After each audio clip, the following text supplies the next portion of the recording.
So there was a really interesting conversation this week on Twitter about Carpe.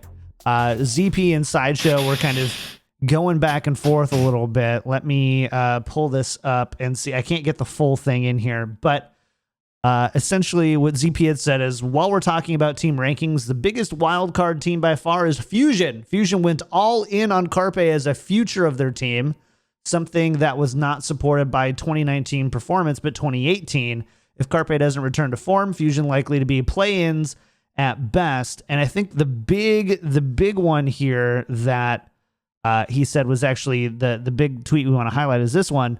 Carpe underperformed all year with the Fusion, and him getting outplayed was a strong factor in many losses. You had said that in your mind there were no real major gaping holes in your 2019 finishes, and I would say that ZP here seems to be pointing out to one that seems, at least from his perspective, is a pretty gaping hole. Do you are you worried about a return to form from Carpe? Do you agree with this take?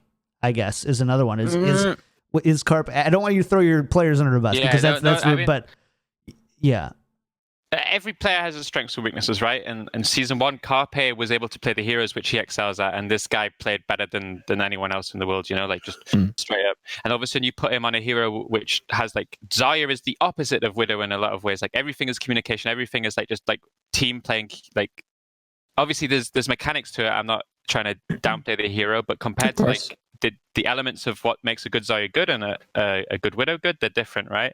So all of a sudden you have this player, the exact same way I talked about the team. Carpe is someone who hides himself to an extremely high standard. Like this guy is a born winner, right? Like a born winner, like true like championship mentality guy, And all of a sudden he says, okay, like in his head he's probably thinking, I played well last season, we were able to get to a top 2 performance and I was a big reason. And then all of a sudden he's someone who plays a hero he's not so good at, and obviously he doesn't feel like he can have the impact where he wants to. And I think that maybe that was a failure on my part to not like be able to work with him in that aspect, to try and like tell him that to try and calm him down, because it's, he holds himself to a level where he thinks like, I should be the best player on this team, I should be the best player in this game, and that's who I am. And when it doesn't go like that, I think it's easy for it to like to get in your own head. Yeah. I come back to it, the mentality side of this game is so big. But I don't think anyone looked at Carpe and thought that he had a bad season necessarily. I think ZP is probably holding Carpe to the standards of season 1 Carpe, and a hit scan player was able to do so much more in season 1 than season 2. Yeah, I think Sideshow says Carpe, underperformed his quote-unquote hit scan MVP level expectation, forced to play an off-tank for 3/4 of the year, and helped his team finish mid-table in OWL. The comparison is to Stand 1. He says, who had an average performance in Contenders NA, is now the most questionable main tank pickup in 2020. Role with the least talent. Who now has a substitute, by the way. So that's another addition to that whole tweet chain that would be interesting to see them defend or attack. But regardless, it comes back to the morale of Fusion. Sounds like in 2019 suffered after stage 1. Yeah, so it's, I don't want us to put it out as if like we were all depressed and hated our life. No, but the case. But yeah, we just within the team we held ourselves to a certain standard. Exactly. When you don't reach that standard, it's difficult. And to go back to the original question, there's not a single person that's worried about Carpe. Like we know how good this guy is, and we know we even felt in playoffs and play-ins once he was on Reaper, we felt like he was like. He was very, very, very, very, very good. And you guys saw World Cup, right? Like, yeah, this guy's insane. Like, there's not a single part of me which is worried about Carpe at all. Now, one thing that we did kind of mention later on in the show notes, but it feels like a pretty natural transition. In that same tweet chain, I think ZP's big point here is because you guys have signed him to a multi-year deal, you're somehow beholden to him, regardless of his mentality, regardless of his personal morale, to kind of always play him. Could you kind of put that to rest? Are you guys going to run Carpe 100% of the time, no matter what, even if, he's breaking mice and robbing banks, like somehow you guys are beholden to a 3-year deal with some weird amount of play time.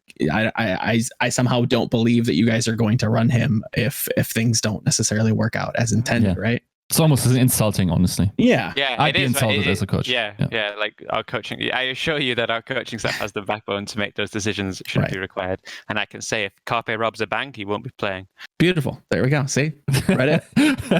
Put down the pitchforks. If Carpe is limit. No bank robbing. That's what we told him. That's maybe just that's when you've crossed the line. Is that that was in the contract, right? Like business class for some people for their flights. Other people are like, just don't rob a bank. Just don't rob a bank.